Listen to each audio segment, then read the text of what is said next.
Shalom Bapak Ibu sekalian dikasih oleh Tuhan. Bersyukur atas kemurahan dan kebaikan Tuhan, saya dapat menyapa kembali Bapak Ibu sekalian jemaat GKKI SLCC dalam acara Sapa Senja. Pada kesempatan kali ini saya akan membagikan suatu firman Tuhan dengan tema yang sederhana, yakni tentang keegoisan. Didasarkan pada kitab Yakobus 4 ayat yang pertama.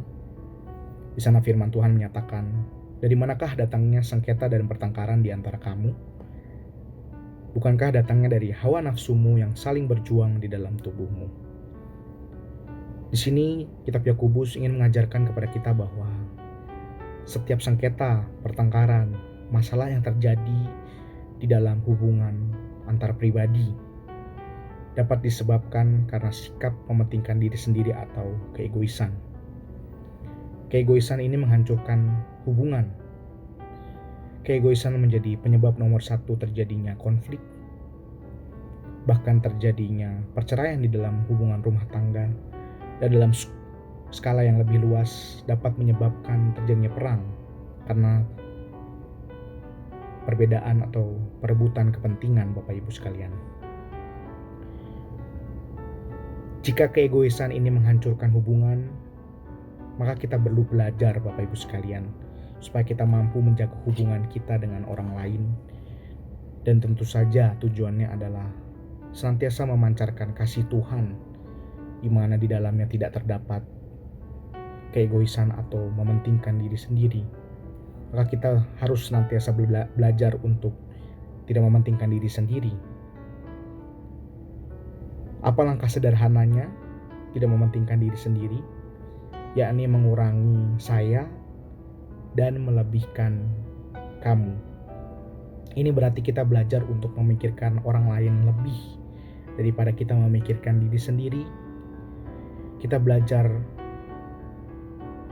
mementingkan, memprioritaskan kebutuhan orang lain lebih daripada kebutuhan kita sendiri.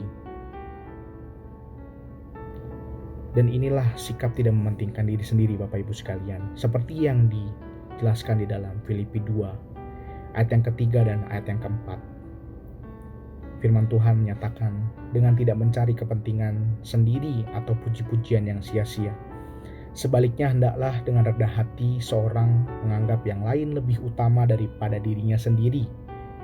Dan janganlah tiap-tiap orang hanya memperhatikan kepentingannya sendiri, tetapi kepentingan orang lain juga. Karena dengan kita tidak mementingkan diri sendiri Bapak Ibu sekalian, kita memunculkan hal yang terbaik dari dalam diri orang lain. Contohnya, kita mampu memaafkan kesalahan orang lain karena kita tidak mementingkan diri sendiri. Sehingga orang lain tersebut mampu berubah karena kita legowo untuk menerima kekurangan orang tersebut. Dan bahkan kita mampu untuk mendukung orang tersebut supaya berkembang belajar dari kesalahannya. Dengan tidak mementingkan diri sendiri, kita juga mampu mengasihi dengan bukti yang nyata. Karena hati kita tidak dipenuhi dengan fokus diri kita sendiri. Seperti yang disampaikan di dalam 2 Korintus 6 ayat yang ke-12. Di sana Rasul Paulus menyatakan bahwa, "Dan bagi kamu ada tempat yang luas dalam hati kami, tetapi bagi kami hanya tersedia tempat yang sempit di dalam hati kamu." Kenapa hati kita bisa sempit? Karena hati kita terlalu fokus pada diri sendiri.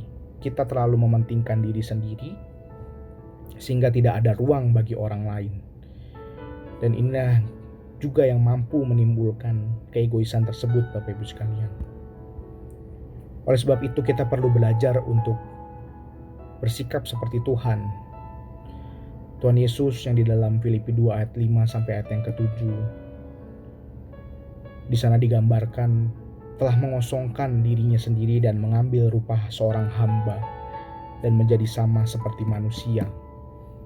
Bahkan pada akhir kisah hidupnya kita tahu Tuhan Yesus bahkan rela mati bagi kita semua.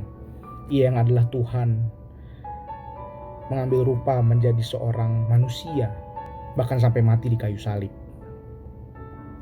Menunjukkan bahwa Yesus mengosongkan dirinya, tidak mementingkan dirinya sendiri, tapi lebih mementingkan kita, umatnya, orang-orang yang dikasihinya, karena begitu besar kasih Allah terhadap kita. Kita perlu belajar seperti Tuhan, karena dalam Matius 11 ayat 29 firman Tuhan menyatakan bahwa pikuklah kuk yang kupasang dan belajarlah kepadaku, karena aku lemah lembut dan rendah hati. Aku tidak mementingkan diri sendiri, aku mementingkan orang lain.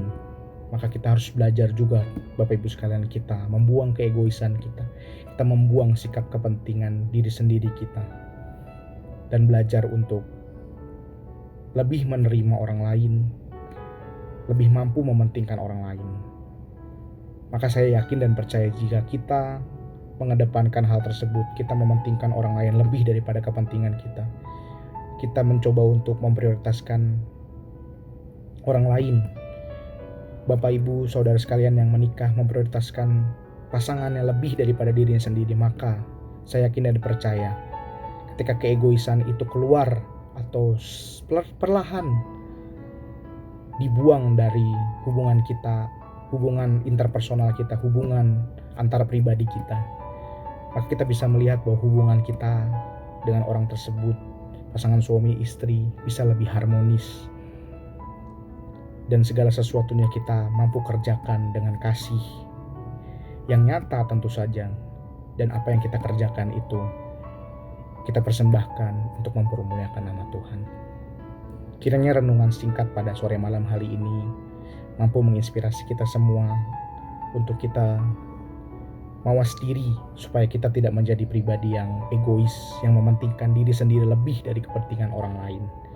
Tapi kita mampu belajar untuk mementingkan orang lain, memprioritaskan kebutuhan orang lain.